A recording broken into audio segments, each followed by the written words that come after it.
Welcome back to another quick guide. Today I'll teach you how to make iPhone brightness stop changing.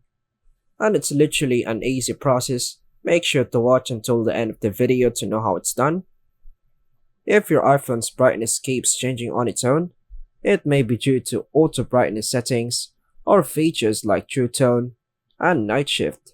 Here's how to stop your iPhone from adjusting brightness automatically. Turn off auto brightness. Go to Settings, Accessibility, Display and Text Size. Scroll down and toggle auto brightness off. This will prevent the brightness from adjusting based on ambient light. Disable True Tone if available.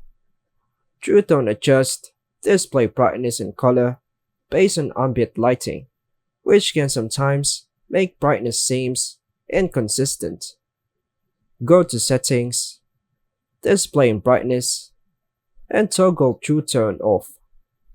These steps should help stabilize your iPhone's brightness so it only changes when you adjust it manually.